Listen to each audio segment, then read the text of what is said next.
Trump, जो कि पहले ही पूरी दुनिया में उल्टी सीधी हरकतों के लिए मशहूर हैं, वो सुबह उठते हैं और पूरी दुनिया पर टैरिफ लगा देते हैं। लेकिन ये टैरिफ लगाने से उन्होंने नुकसान किया तो किया किसका, अपना या किसी और का?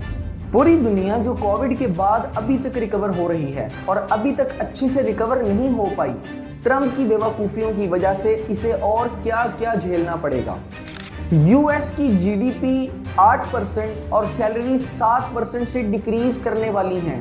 पाकिस्तान और इंडिया पे इसका क्या इम्पैक्ट पड़ेगा? चाइना ने रिटेलिएट करके अमेरिका पर टैरिफ तो लगा दिया है, लेकिन इसका पूरी दुनिया के ऊपर क्या इम्पैक्ट पड़ेगा और लॉन्ग टर्म में इसके क्या रिजल्ट्स निकलेंगे? क्या पूरी दुनिया की सुपर पावर डायनामिक्स बदलने वाली हैं? यानी क्या अमेरिका सुपर पावर नहीं रहेगा? ये और बहुत सारी बातें जानेंगे अपनी आज की ब्रांड न्यू डॉक्यूमेंट्री फिल्म में।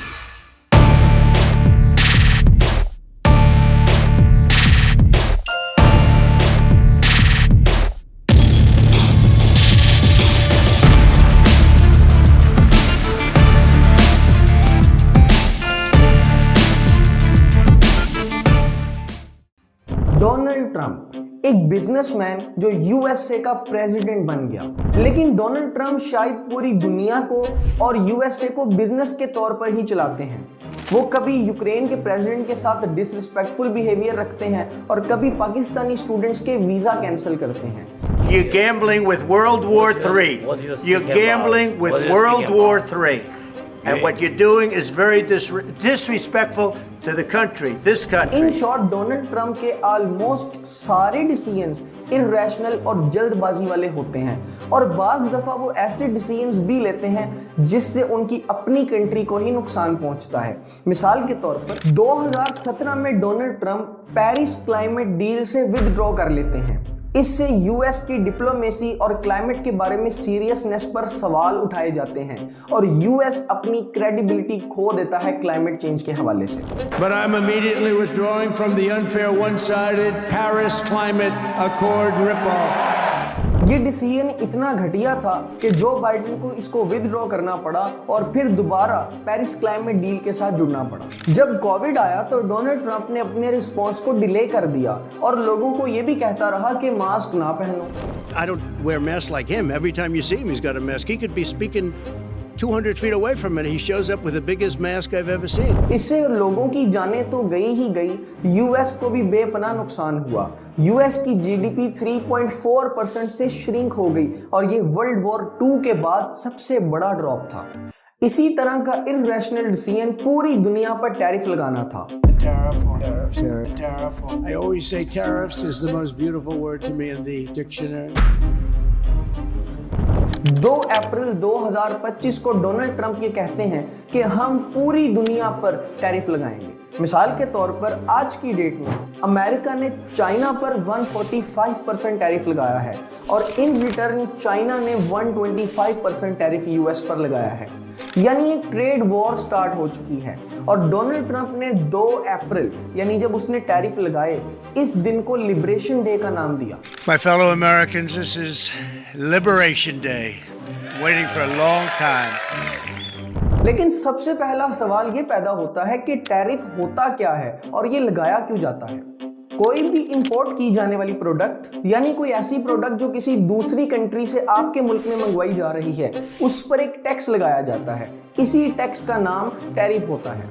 फॉर एग्जाम्पल, फैसलाबाद में अगर एक शर्ट बनती है और अमेरिका में वो $10 की बिकती है, नेक्स्ट डे अमेरिका कहता है कि मैं पाकिस्तान पर 50% टैरिफ लगाऊंगा, तो वो शर्ट जो पहले फैसलाबाद का वेंडर अमेरिका में $10 की बेचता था, अब वो अमेरिका में $10 की नहीं बेच पाएगा क्योंकि अब उसको 50% टैक्स भी देना पड़ेगा। तो अब वही शर्ट अमेरिका में पाकिस्तानी वेंडर $30 या $35 की बेचेगा। ये टैरिफ का बेसिक कॉन्सेप्ट है। अब सवाल ये पैदा होता है कि अगर यूएस में वो शर्ट महंगी हो जाएगी क्योंकि यूएस ने ही तो टैरिफ लगाया है, तो फिर यूएस टैरिफ लगाएगा ही क्यों? वो टैरिफ ना लगाकर अपने मुल्क में चीजें सस्ती भी तो रख सकता है। कॉमन मैन के ऊपर महंगाई का बोझ क्यों डाला जाएगा? उसका जवाब है लोकल बिजनेस को सपोर्ट करने के लिए। यानी अमेरिका के जो लोकल प्रोड्यूसर्स हैं, जो यहाँ पर चीजें प्रोड्यूस करते हैं, उनको सपोर्ट करने के लिए टैरिफ लगाया जाता है। इस बात को एक मिसाल से समझते हैं। लेट्स से कि आप एक शॉपिंग मॉल में जाते हैं, आपको वहां दो शर्ट्स मिलती हैं। एक शर्ट चाइना में बनी है और एक शर्ट अमेरिका में बनी है। चाइना में बनी शर्ट आपको $10 में मिलती है और अमेरिका में बनी शर्ट आपको $20 में मिलती है। आप कौन सी शर्ट चूज करेंगे? तो आप सिंपली मुझे ये बता सकते हैं कि आप $10 वाली शर्ट चूज करेंगे क्योंकि वो सस्ती है। लेकिन इससे होगा क्या? प्रॉफिट किसको होगा? चाइना को, क्योंकि वो शर्ट चाइना में बनी थी। लेकिन जो यूएस में वेंडर था, जो लोकल प्रोड्यूसर था, जो $20 की शर्ट बेच रहा था, उसको तो सपोर्ट नहीं मिलेगी और उसकी सेल्स कम होती जाएंगी। तो फिर यूएस गवर्नमेंट लोकल प्रोड्यूसर को सपोर्ट करने के लिए चाइना पर टैरिफ लगा देगी। लेट्स से कि यूएस गवर्नमेंट चाइना पर 50% टैरिफ लगाती है। अब वो शर्ट जो पहले $10 की मिलती थी, अब उसके ऊपर $5 टैक्स पड़ेगा, तो वो शर्ट $15 की हो जाएगी। और प्रॉफिट रखने के बाद चाइना का वेंडर उसको $25 या $30 में बेचेगा। अब यूएसए में मौजूद लोकल प्रोड्यूसर $20 की शर्ट बेचता है और टैरिफ लगने के बाद चाइना की शर्ट $25 या $30 की मिलती है। तो आप कौन सी शर्ट बाय करेंगे? तो सिंपल इज दैट, आप यूएसए वाली शर्ट बाय करेंगे और इससे लोकल प्रोड्यूसर को फायदा होगा। लेकिन ऑन पेपर तो ये स्ट्रैटेजी बहुत अच्छी लगती है, लेकिन चीजें इतनी सिंपल नहीं हैं। टैरिफ लगाने से लोकल बिजनेस की ग्रोथ होती है, राइट? लेकिन फिर वही बात कि ये ऑन पेपर स्ट्रेटजी है, चीजें इतनी सिंपल नहीं हैं। जब आप किसी दूसरी कंट्री पर टैरिफ लगाते हैं तो ऐन मुमकिन है कि वो कंट्री रिटेलिएट करके वापस आपकी कंट्री के ऊपर भी टैरिफ लगाए, और ऐसा करने से जो चीजें आप वहां बेच रहे हैं वो भी आपको महंगी बेचनी पड़ेंगी, और अगर वो चीजें आप महंगी बेचेंगे तो वहां पर चीजें कम खरीदी जाएंगी और आपका प्रॉफिट कम होगा। इन शॉर्ट, जब दो कंट्रीज एक दूसरे के ऊपर टैरिफ लगाने लग जाएंगी तो दोनों कंट्रीज में महंगाई भी बढ़ेगी और सेल्स भी कम होंगी। इस सारे सिनेरियो में एक ट्रेड वॉर शुरू हो सकती है, जैसा कि ट्रंप और चाइना के केस में हो रही है।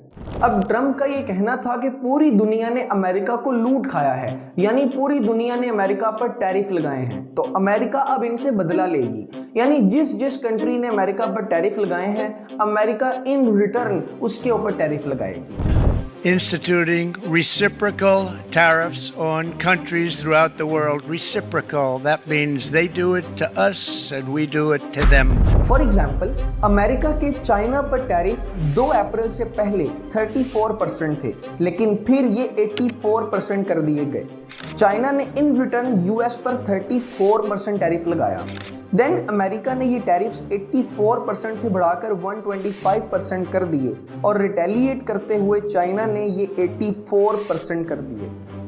अब हाल ये है कि अमेरिका के चाइना पर 145% टैरिफ है और चाइना का अमेरिका के ऊपर 125% टैरिफ है। इस सारे सिनेरियो से पहले अमेरिका का पूरी दुनिया पर 10% टैरिफ था, यानी अगर एक शर्ट $10 में बनती है तो उसके ऊपर 10% टैक्स पड़ेगा और $1 टैक्स देना पड़ेगा, तो उसकी टोटल कॉस्ट कितनी हुई? $11। लेकिन 145% टैक्स लगने के बाद वो चीज जो पहले अमेरिका में $10 या $11 की मिलती थी, वो अब टैक्स लगने के बाद $24.50 की मिलेगी। यानी अमेरिका में जो कॉमन मैन है उसके ऊपर बहुत ज्यादा बोझ पड़ेगा और महंगाई इंक्रीज होगी। ट्रम्प का कहना था कि हम बहुत काइंड लोग हैं और हम जो टैरिफ लगा रहे हैं वो भी बहुत काइंड और अच्छे टैरिफ्स हैं। जो भी कंट्रीज हमारे पे जितना भी टैरिफ लगाती हैं, हम उससे हाफ टैरिफ उस कंट्री के ऊपर लगाते हैं। But we will charge them approximately half of what they are and have been charging us. So USA का टैरिफ कैलकुलेशन सिस्टम बहुत सादा था। उन्होंने बहुत सिंपल फार्मूले का इस्तेमाल किया। उन्होंने अपने डेफिसिट को इंपोर्ट से डिवाइड किया और जो आंसर आया उसको अगेन 2 से डिवाइड किया। मैं समझाता हूँ। डेफिसिट का मतलब है घाटा, यानी आपकी इंपोर्ट और एक्सपोर्ट में कितना फर्क है। आसान मिसाल से देखते हैं। लेट्स से कि कोई कंट्री $10 की चीज खरीदती है यानी इंपोर्ट करती है और $5 की चीजें बेचती है यानी कि एक्सपोर्ट करती है, तो इस कंट्री को $5 का घाटा होगा, यानी $5 एक्स्ट्रा खर्चने पड़ेंगे। इसको डेफिसिट कहते हैं, यानी इंपोर्ट माइनस एक्सपोर्ट को डेफिसिट कहा जाता है। सो यूएस ने जो टैरिफ कैलकुलेशन के लिए फार्मूला यूज किया वो आपके सामने मौजूद है। डेफिसिट को इंपोर्ट से डिवाइड किया गया और होल आंसर को फिर 2 से डिवाइड किया गया। मिसाल के तौर पर यूरोपियन यूनियन का डेफिसिट $235.6 बिलियन था और यूएस से वहां से $605.8 बिलियन इंपोर्ट करता था। सो इन्होंने इन दोनों को डिवाइड करके फिर 2 से डिवाइड कर दिया और यूरोपियन यूनियन पर 20% टैरिफ लगा दिया। सबसे अजीब और स्ट्रेंज बात मुझे जो इस टैरिफ सिनेरियो में लगी वो ये कि 2 खास आइलैंड्स के ऊपर भी टैक्स लगाया गया है। उन 2 आइलैंड्स का नाम है हर्ड और मैकडोनल्ड्स और इन दोनों आइलैंड्स के ऊपर 10% टैक्स लगाया गया है। ये दोनों आइलैंड ऑस्ट्रेलियन टेरिटरी में आते हैं। लेकिन सबसे बड़ी बात तो ये कि यहाँ कोई रहता ही नहीं है, यहाँ कोई भी इंसान नहीं रहता, ये अनइनहैबिटेड आइलैंड्स हैं। हाँ, यहाँ कुछ पेंगुइन्स और सील्स रहते हैं। तो क्या अब वो भी टैक्स देंगे भाई? टैरिफ टैक्स लगने के बाद पेंगुइन्स का रिएक्शन क्या था, आइए देखते हैं। ਭੱਜੇ ਨਾ ਦੰਦ ਓਏ ਤੈਨੂੰ ਤਾਂ ਇਹੀ ਨਹੀਂ ਪਤਾ ਮੇਰੇ ਦੰਦ ਨਹੀਂ ਠੋਡੀ ਭੱਜੀ ਆ ਓਏ ਪੁਰਾਣਾ ਪੀਪਾ ਹੁੰਦਾ ਈ ਓਏ। अब हम देखेंगे कि डिफरेंट कंट्रीज के ऊपर इस चीज का क्या इम्पैक्ट पड़ा। सबसे पहले तो यूएसए इटसेल्फ। यूएसए ने टैरिफ तो लगा दिए, लेकिन उसके बाद एप्पल जो कि आईफोन बनाने वाली कंपनी है, आपको पता है कि आईफोन चाइना में मैन्युफैक्चर होते हैं, तो एप्पल का जितना भी आईफोन यहाँ पर मैन्युफैक्चर हुआ था उन्होंने 5 कार्गो प्लेन्स में भरकर चाइना से यूएसए शिफ्ट किया ताकि टैरिफ टैक्स लगने से बचा जा सके। ये सब इतनी जल्दी में किया गया ताकि टैरिफ टैक्स ना लगे और सस्ते में आईफोन वहां पहुंच जाए।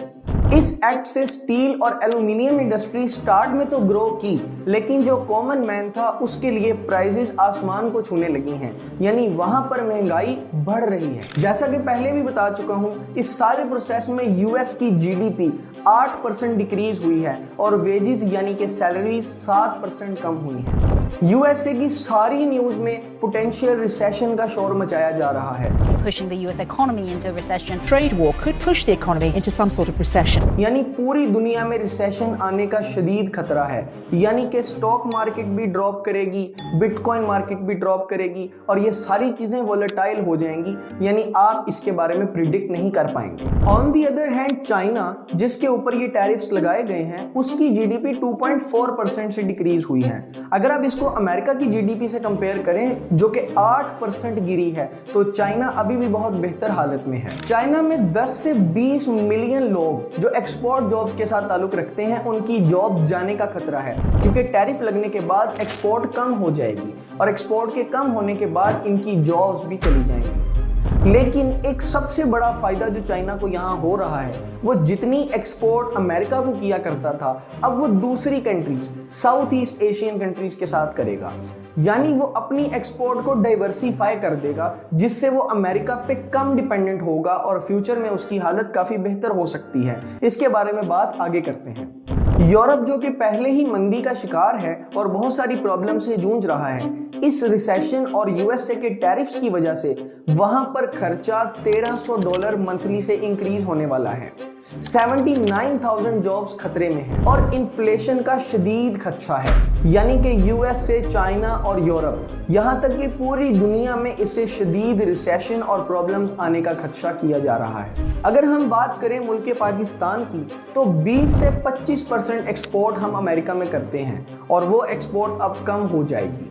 इससे हर साल पाकिस्तान को $1.4 बिलियन का लॉस होगा, यानी कि पाकिस्तान में $1.4 बिलियन नहीं आएंगे, जिससे पाकिस्तान में डॉलर्स की कमी होगी।